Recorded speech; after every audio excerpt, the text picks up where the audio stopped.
what behaviors to practice to have a good relationship? How do you know how to have a good relationship?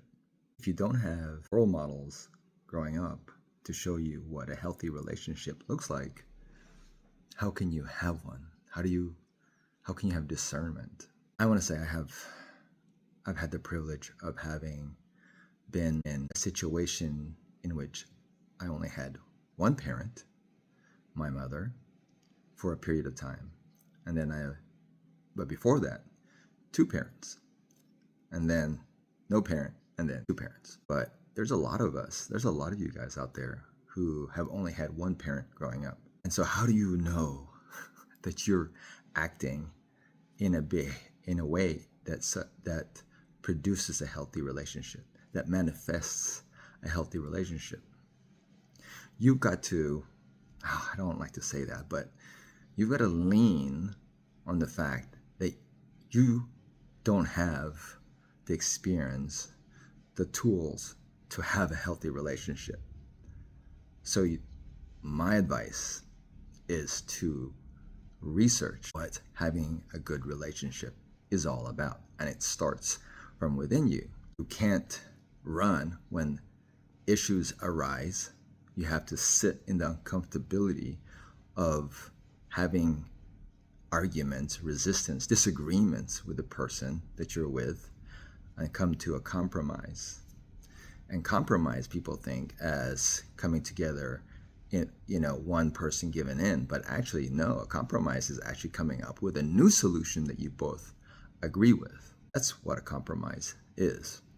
Now, it can look like the original, but it's actually not the same.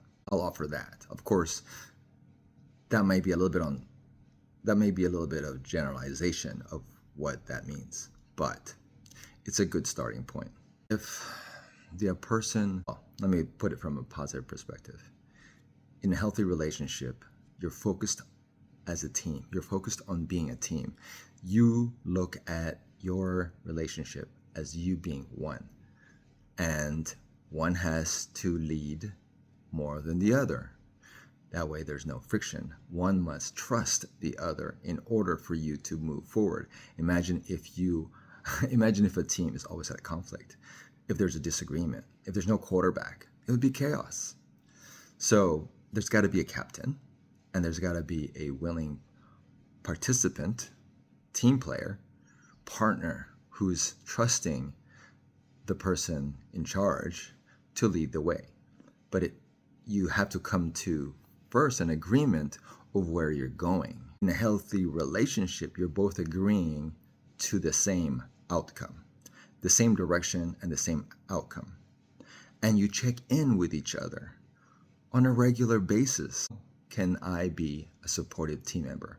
And how can I be an effective leader for both of us? Is the question that you need to ask yourself when you're either the lead or the follow. Kind of like dancing, partner dancing. Someone has to lead and someone has to follow.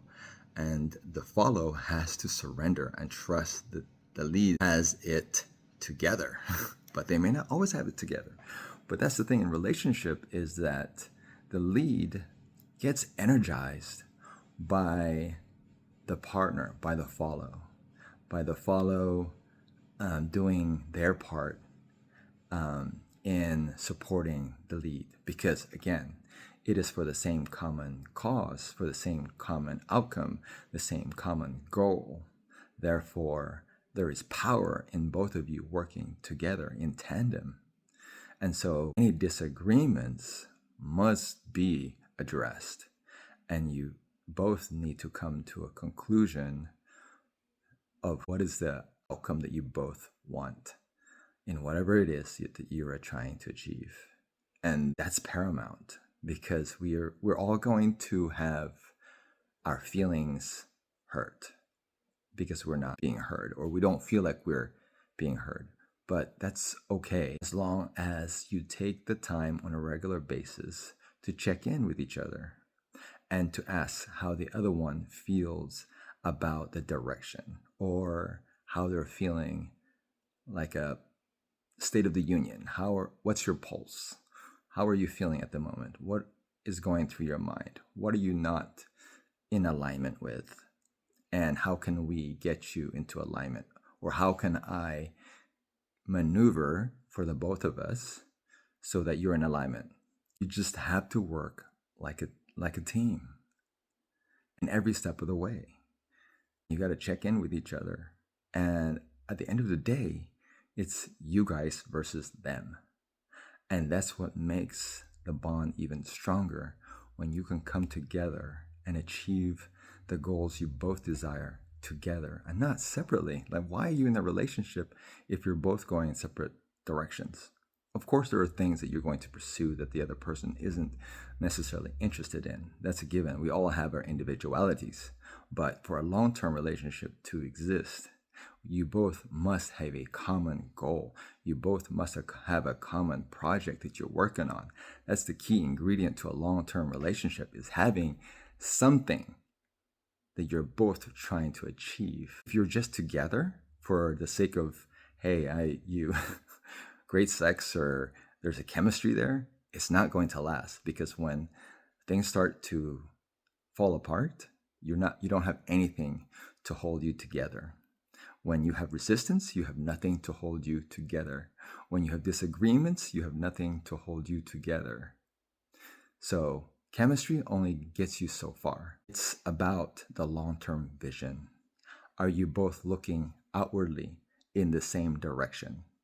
That comes from a famous author. I can't remember what it is, but I'll put it in the comments below. So how do you know you're nurturing a healthy relationship?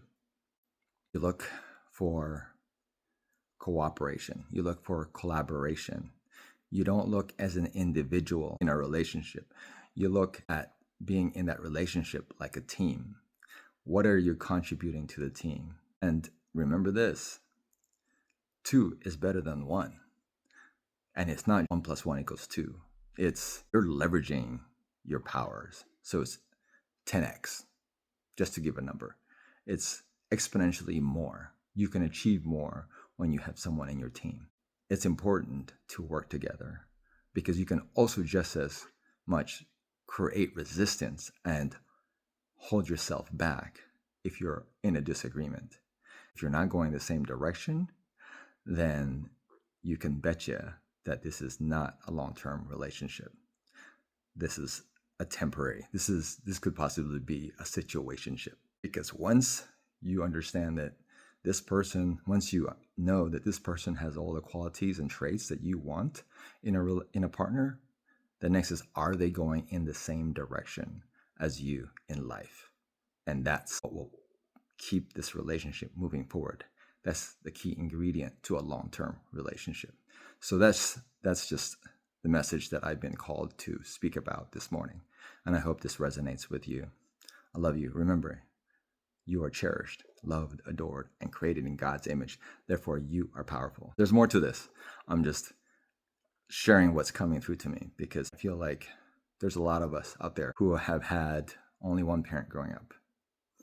And I've had experiences with people who've had very traumatic childhood experience and have had not so positive role models in their life, and they're getting advice from those people who they hold dearly close to them, who are giving them advice about things that they themselves haven't overcome. So pay attention. Even the closest people in your life may not be the one to give you good advice. All right? I love you, and thanks for watching. Thanks for following me. Have an amazing Thursday.